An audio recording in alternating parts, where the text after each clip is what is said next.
Hello, and thank you for joining us for this special MMC-focused legislative update.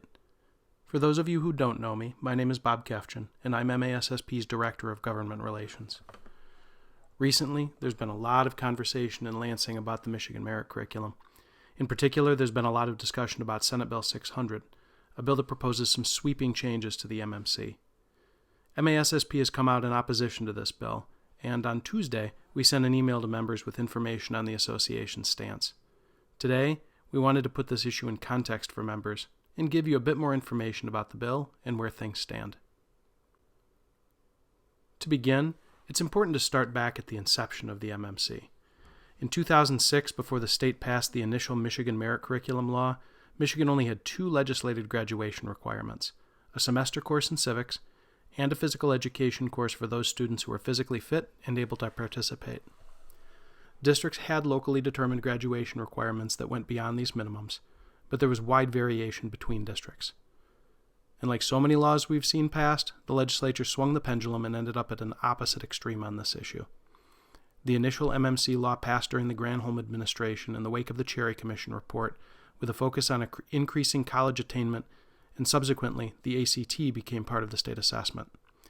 Among other things, it required 18 credits, including math through Algebra 2, science through chemistry or physics, and 2 years of world language. Note that, at the time, Michigan did not have common academic standards, hence the focus in the law on course titles, and a requirement in the new law for MDE to develop these common standards. Since the MMC passed, MDE has developed and then revised those common standards.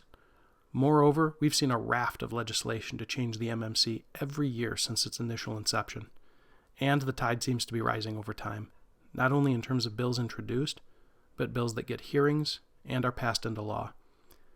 Some of these have proposed adding requirements, some have proposed removing requirements, and still others have proposed swapping courses or making more wholesale changes, which means that in addition to a law that swung the pendulum from one extreme to another, we've seen constant churn in this policy area. Among the more recent developments in the 13-year history of the Michigan Merit Curriculum is the current MMC Frequently Asked Questions document put out by MDE in September of 2017. This document came out in the wake of changes to both the statute and the state standards that resulted, among other things, in the expectations for students not necessarily aligning with traditional course titles. That shift in standards, combined with a close reading of the MMC statute, has led MDE's guidance to focus on the importance of covering the state standards regardless of the course titles, a far cry from the early days of the Michigan Merit Curriculum. To quote the math portion of the document itself as an example, quote, "There are no required courses. Students must earn 3 credits in math aligned with subject area content expectations," end quote. If this shift in focus is new to you, you're not alone. The existing flexibility in the law is not well understood among educators, let alone legislators. And it is into this space that Senate Bill 600 falls. This bill has grabbed headlines as being focused on eliminating the Algebra 2 requirement, but its implications go well beyond that. Senate Bill 600 proposes replacing Algebra 2 with a long list of possible course titles, some of which may not be math courses, and some of which have no high school standards tied to them. The bill does the same thing with science and social studies, eliminating required courses in favor of lists of course titles. Let me provide an example of what I mean by course titles. The bill lists 9 specific courses other than Algebra 2 as options, including everything from trigonometry and calculus to applied math, accounting, and financial literacy. In the case of the latter courses, things like financial literacy and accounting are frequently not considered mathematics courses and often not taught by math-certified teachers. And where there are state standards, they aren't mathematics standards. 2 other major changes in Senate Bill 600 that I want to highlight are the combination of health, physical education, world language, and visual performing and applied arts credits into a single 4-credit block that students could fulfill with any combination of credits. The bill also proposes eliminating the personal curriculum. To help members get a full understanding of this legislation, MASSP has put together a full side-by-side comparison between Senate Bill 600 and the current Michigan Merit Curriculum law, and you'll find that linked in the article below. In the email members received on Tuesday, we referenced and linked to a letter that the MASSP Board of Directors sent to the bill sponsor. It outlined 4 major concerns with the legislation. As written, the bill includes no requirement that students receive instruction on the state standards in the LA Math, Science, and Social Studies. Instead, it focuses on course titles, which could cost students and schools flexibility by putting the focus back on teaching what's written in a textbook. It eliminates health and physical education courses at a time when Michigan is facing an opioid epidemic, a student mental health crisis, and childhood obesity.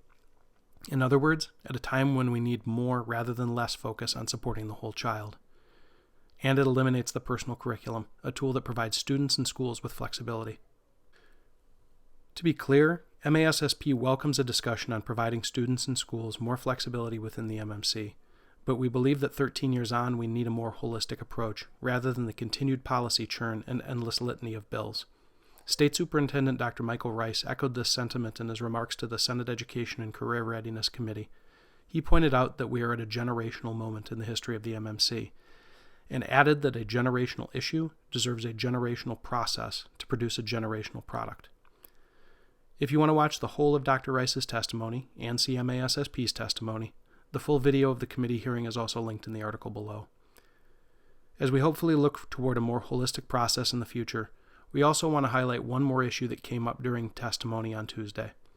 Both Dr. Rice and MASSP were asked about outcomes since the inception of the MMC and where we need to focus moving forward.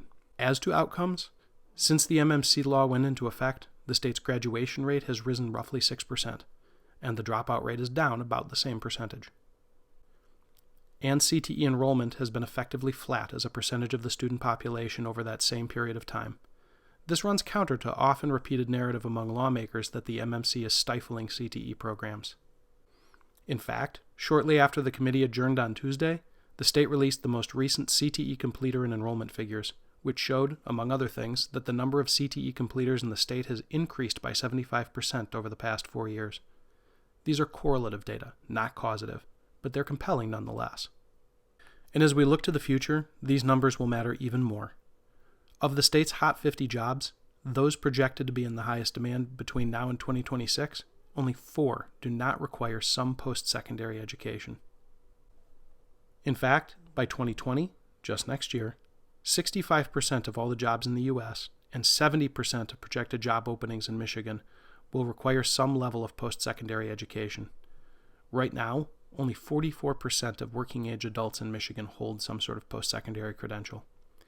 That means that our recent increase in CTE completers is a good start, but we need many more students to pursue post-secondary credentials at all levels.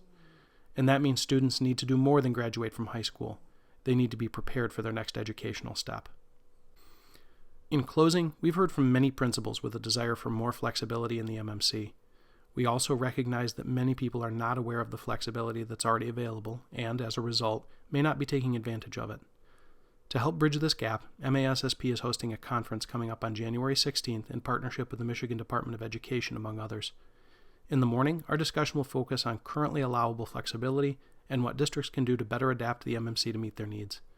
In the afternoon, MDE staff will lead us in a discussion around what changes people would like to see, and we hope collectively begin the more holistic conversation this topic deserves. We hope to see you there, and as always, know that MASSP will continue to keep you informed as this issue develops.